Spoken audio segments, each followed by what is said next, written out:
Hello students, आप सभी का स्वागत है श्याम पर क्लासेस के यूट्यूब चैनल पर। दोस्तों, आज मैं लेकर के आया हूँ क्लास 10th में चैप्टर नंबर फर्स्ट हम लोग पढ़ रहे हैं। ठीक है, उसका जो है क्वेश्चन नंबर जो आया है वो 6, 4, 5, 6 और 7। ठीक है ना, देखिएगा। मैंने क्वेश्चन नंबर एक के जितने पार्ट थे, क्वेश्चन नंबर 2 के 3 पार्ट ये भी करा दिए हैं, और क्वेश्चन नंबर 3 के 3 पार्ट थे, ये सारे करा दिए हैं। आज हम लोग पढ़ने वाले हैं क्वेश्चन नंबर 4 से। ठीक है ना, तो देखिएगा, जो लोग आज मेरे चैनल पर पहली बार आए हैं, आज सभी लोग जाइएगा। पहले के 2 पार्ट मेरे छोटे छोटे वीडियो में करा दिए हैं, आप देख सकते हैं, बहुत अच्छे से समझ में आ जाएगा। उसके बाद क्वेश्चन नंबर आज हम लोग 4 देखते हैं। चलिएगा, क्या कह रहा है क्वेश्चन नंबर 4 को देखते हैं। क्वेश्चन नंबर 4 कह रहा है HCF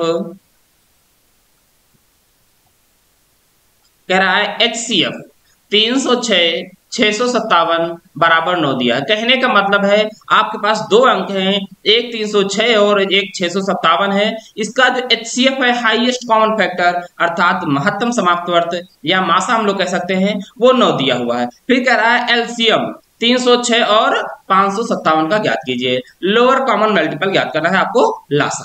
अब मेरी बात को सुनिएगा, मैंने पिछली क्लास में एक सूत्र लिखाया था।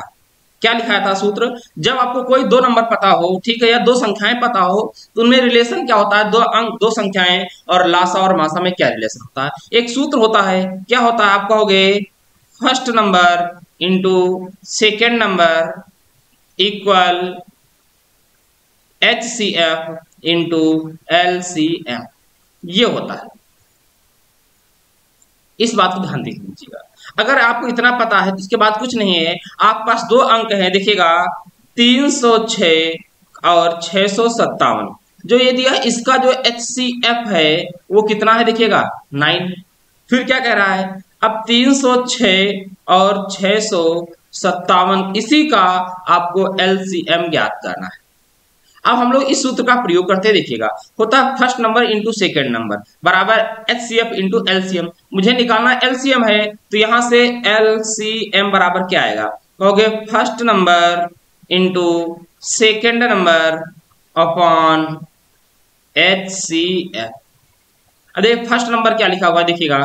फर्स्ट नंबर आपका कितना है 306 इंटू सेकेंड नंबर क्या है 657, 657 अपान कितना है HCF 9। अब डिवाइड कर दिएगा, 9 से करेंगे ना, 9 इका 9, 9 त्रिका 27, 30 से 27 जाएगा, कितना बचेगा? 3 हो जाएगा और 6 यहाँ हो जाएगा, तो 36, 9 चौके 36। अब देखिए आपके पास क्या आया, 34 इंटू 657। ठीक ना। अब क्या करिए, आप इन दोनों का आपस में गुणा कर दीजिएगा। जब आप गुणा करेंगे तो आपको एक डिजिट मिल जाएगा, वह अंक जो आएगा कितना आएगा? 22,338 आ जाएगा। ये आपका क्या है? LCM। LCM है 306 और 657, यही आपका आंसर। ठीक है ना। अब इनका आपस में गुणा कर लीजिएगा। अब बताइए, यहां तक देखिए, इस सूत्र को आप 5 स्टार में रखेंगे ना। ये सूत्र कई बार पूछा जाता है, ऐसा कोई एग्जाम ही नहीं हुआ है बोर्ड एग्जाम का जिसमें इस सूत्र का प्रयोग ना कराया। ठीक है ना। चलिए क्वेश्चन नंबर चलते हैं 5। देखिएगा, ये क्वेश्चन जो है पेपर की दृष्टि से बहुत महत्वपूर्ण है। ये लैंग्वेज बेस पर है ना, इसमें ज्यादा कुछ सॉल्व करने वाला नहीं है। एक आपको यहाँ पर एक मैं की पॉइंट बताने वाला हूं, उसको समझ के रखना है। क्या कह रहा क्वेश्चन? कह रहा है जांच कीजिए कि क्या किसी प्राकृत संख्या n के लिए संख्या n की घात मतलब 6 की घात n अंक 0 पर समाप्त होगा। एक मेरी बात को समझिए, पहले नोट पॉइंट आप लिख लीजिएगा। देखिएगा, कोई भी संख्या हो, अंक हो, और 0 पर कब समाप्त होता है? जिसके प्राइम नंबर जो होते हैं, ठीक है ना, जिसके जो फैक्टर होते हैं, उस डिजिट के जो फैक्टर होते हैं वो प्राइम नंबर होने चाहिए। ठीक है, वो भी किस प्रकार से होते हैं देखिएगा, समझो। लिखोगे आप नोट में, क्या लिखोगे? लिखो, यदि कोई संख्या 0 पर समाप्त होती है, समाप्त होती है, तो उसके गुणनखंड 2 इंटू 5 के रूप में होते हैं। कहने का मतलब है आपको जो भी अंक दिया हो इसके जब आप फैक्टर करेंगे तो 2 इंटू 5 के रूप में आने चाहिए, दोनों डिजिट आने चाहिए। इस बात को आप नोट पॉइंट में लिखेंगे ना, अभी देख रहा क्वेश्चन कितने आसानी से आ जाएगा। इतना लिखना। अब देखिएगा कह रहा है n के लिए, n क्या है सॉल्यूशन में देखिए भैया, n क्या है, n एक प्राकृत संख्या है, प्राकृत संख्या है। अब हमें डिजिट देखना कौन है, हमें डिजिट देखना है 6 घात n। 6 घात n शून्य पर समाप्त होती है, अंक शून्य पर तभी समाप्त होगा, तभी समाप्त होगा जब इसके गुणनखंड 2 इंटू 5 के रूप में होंगे। अब देखिएगा हम यहां पर करते हैं 6 की घात n के फैक्टर, तो क्या आएगा, आएगा 2 इंटू 6 3 आएगा, 2 इंटू क्या आएगा 3 आएगा। भाई 6 को तोड़िएगा तो 2 इंटू 3 ही आएगा और होल पावर n है। तो अब बताइए क्या ये 2 की इंटू 5 के रूप में है? आप लिखोगे 2 तो ठीक है पर 5 नहीं है, तो आप लिखोगे नीचे क्या 6 घात n के गुणनखंड में 5 उपस्थित नहीं है, 5 उपस्थित नहीं है, अतः फिर क्या लिखोगे, अतः थोड़ा सा चेन नोट पॉइंट समाप्त हो गया ना, ठीक है, इसे थोड़ा सा रफ कर देते हैं।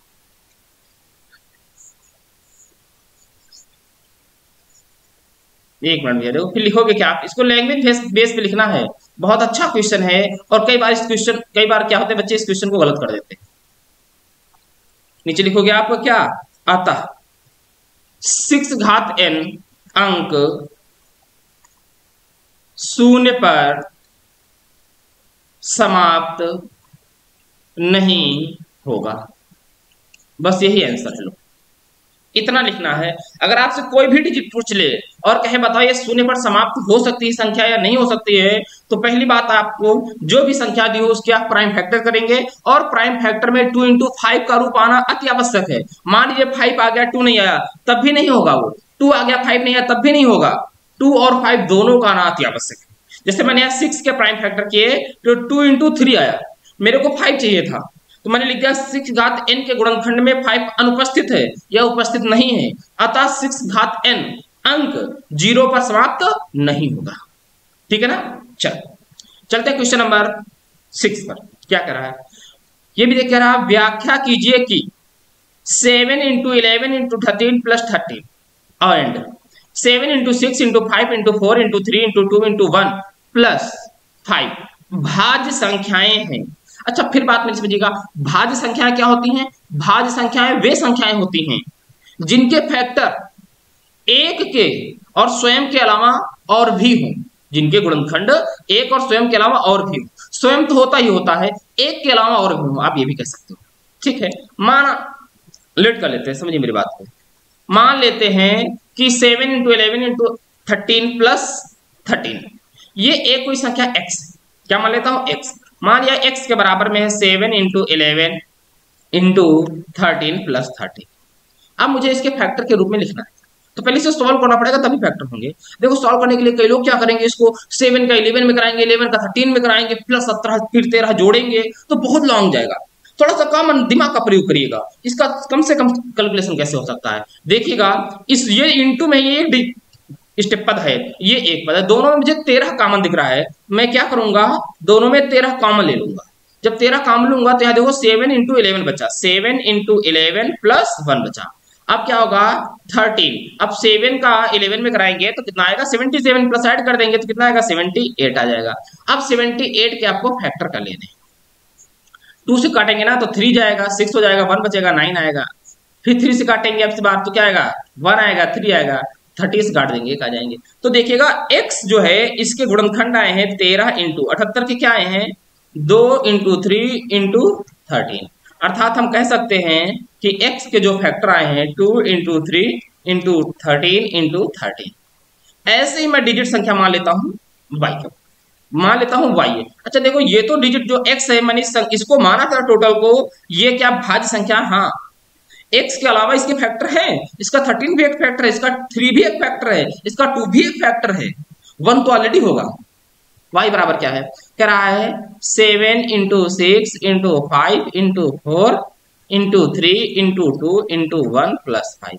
देखो ये सारे मल्टीप्लाई में है, एक स्टेप ये एक स्टेप है, दोनों में मेरे को कॉमन दिख रहा है कितना 5 ले लो, तो यहां बचा क्या 7 into 6 into 4 into 3 into 2 into 1 plus 1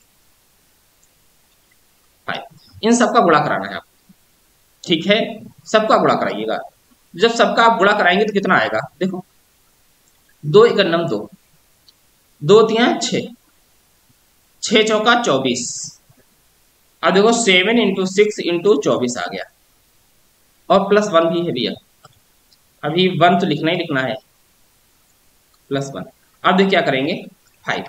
अब देखिएगा 24 का पहले कितने में कराइएगा, 6 में कराएंगे, तो 24 दूना 72, 24 दूना 48 होता था, 24 तिहाई 72 होता है, और 72 दूना कितना होता है 144, तो 24 6 का कितना होता है 144 होगा, तो आएगा 7 इंटू 144 प्लस 1। वाई बराबर कितना आएगा 5, गुणा कराइएगा 7 का कराएंगे, 7 चौके 28 का 8 हासिल बचा 2, 7 चौके 28 2 30 हासिल बचा 3, 7 का नंबर 7 3 1 10 और प्लस 1। तो कहने का मतलब y के जो फैक्टर आए हैं 5 इंटू 1009। अब देखिए इसके भी फैक्टर और है। अच्छा पहले आप इसके फैक्टर अब 1001 है जो ना, करें या ना करें, जो y मैंने इसको डिजिट माना था, इसके अगर देखिए अभाज्य होती तो 1 के अलावा इसके और फैक्टर नहीं होते, इसका एक फैक्टर 5 भी तो है।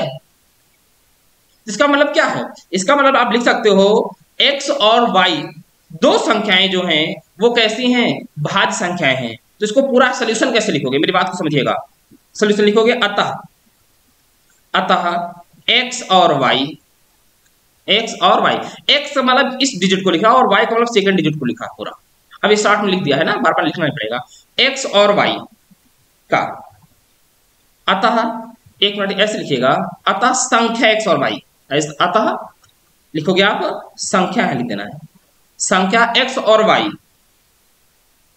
के एक के अलावा और भी गुणनखंड हैं, और भी गुणनखंड हैं, अतः x और y भाज्य संख्याएं हैं। नोट में लिख लोगे अतः, भैया देखो इधर लिख देता हूं, आप क्या लिखोगे अतः x और y भाज्य संख्याएं हैं, ये आपको लिख देना है, बस इतना आपको नोट करना होगा, बहुत आसान है, जटिल नहीं, ठीक है ना। बताओ यहां तक किसी को कोई समस्या, यदि आपको क्लास अच्छी लग रही है तो सभी लोग जाइएगा एक अच्छा सा कमेंट, और अगर आप चैनल पर पहली बार आए हुए हैं तो मेरे चैनल को सब्सक्राइब कर लीजिएगा, जिससे अगली वीडियो का नोटिफिकेशन आपको सबसे पहले मिलेगा, ठीक है ना। चलिएगा ये क्लास अपने दोस्तों तक भी शेयर कर दीजिएगा, ठीक है ना। चलो क्वेश्चन नंबर चलते हैं, आज का क्वेश्चन नंबर लास्ट है, और देखिए लैंग्वेज बेस पे ये भी क्वेश्चन है, बहुत जबरदस्त क्वेश्चन है। आपको लगेगा सर इतना बड़ा सा क्वेश्चन है और बहुत छोटे में कैसे कर दिया, मैं बहुत एक इसकी ट्रिक बताने वाला हूं, ये बहुत आसानी से आपको आ जाएगा। क्या कर रहा है, पहले क्वेश्चन पढ़ते हैं। कह रहा है कह रहा है किसी खेल के मैदान में के चारों ओर, कोई एक खेल का मैदान है, उसके चारों ओर एक वृत्ताकार पथ है। मान लीजिएगा थोड़ी देर के लिए ये एक खेल का क्या है, मैदान है, मान लेते हैं ये क्या है, खेल का मैदान है। उसने क्या कहा है, मैदान के चारों ओर एक वृत्ताकार पथ है, और ये मान लीजिए वृत्ताकार पथ बना देता हूं, ये पथ है। फिर कह रहा है इस मैदान का एक चक्कर लगाने में सोनिया को 18 मिनट लगते हैं। कहने का मतलब है मान लो ये एक पॉइंट है, ए पॉइंट है, यहां से सोनिया जब चलती है तो एक चक्कर लगाने में, तो आप लिख सकते हो सोल्यूशन में क्या लिखोगे, आप सोल्यूशन में लिखोगे वृत्ताकार पथ का सोनिया को एक चक्कर लगाने में लगा 18 मिनट का समय लगता है। लिखोगे सोल्यूशन में क्या लिखोगे,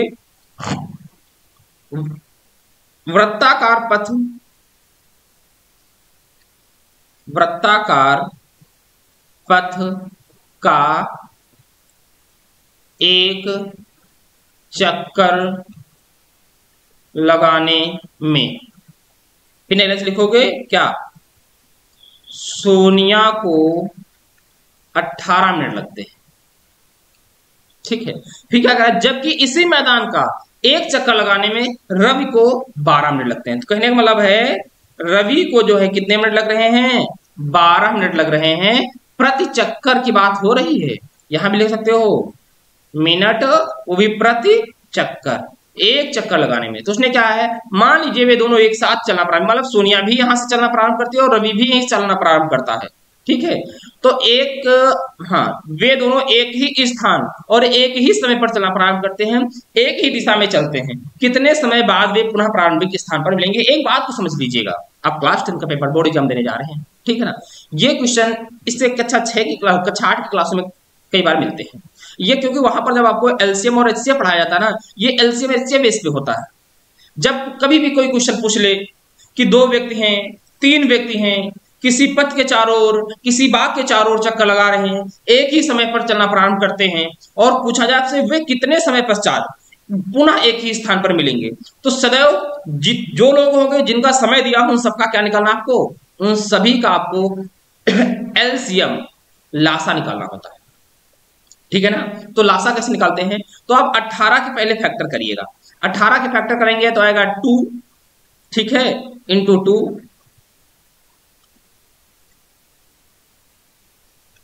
2 इंटू 3 आएगा, इंटू 3 आएगा, 3 3 का 9 दूनी 18। ऐसे 12 के करेंगे तो आएगा 2 इंटू 2 इंटू 3, ये फैक्टर हो गया। अब इनका निकाल लीजिएगा एल। ये एक बात करिएगा, जब भी पूछे इस प्रकार से क्वेश्चन तो आपको सदैव और सदैव क्या निकालना है, लासा निकालना है। एलसीएम क्या आएगा, देखो मैंने आपको बताया था पिछली क्लास में, दोनों में जो कॉमन हो, देखो 1 2 आएगा, और कोई जोड़ा बनना है, एक 3 का जोड़ा बनना है, बना लीजिएगा, तो बाहर 3 आ जाएगा, ऊपर एक 3 बचा है वो भी लिखो, नीचे एक 2 अंक बचा है वो भी लिखो, सबका गुणा कराओ तो कितना आएगा, देखिएगा 3 3 का 9, 2 दूना 4, ठीक है। तो आपसे 2 3 6, 6 3 18, दूना 36, 36 मिनट बाद दोनों एक ही स्थान पर पुनः क्या होंगे, मिलेंगे। ये आपका आंसर हुआ। दोनों पुनः 36 मिनट पश्चात एक ही स्थान पे मिलेंगे। यदि आपको लगता है सर जी ऐसा नहीं है, तो कोई एक पथ लगा लेना, वृत्ताकार पथ बनाना, ठीक है।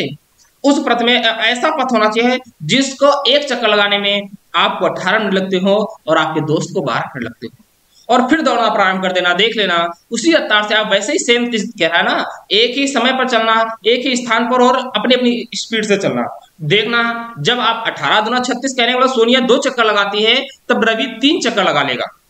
मतलब आप 2 चक्कर लगाएंगे तो आपका मित्र 3 चक्कर लगाएगा, और फिर दोनों लोग जहां से चले थे वहीं सेम समय पर पहुंच जाएंगे। ठीक है ना। तो कितने समय पश्चात पहुंचेंगे, 18 मिनट पश्चात पहुंचेंगे।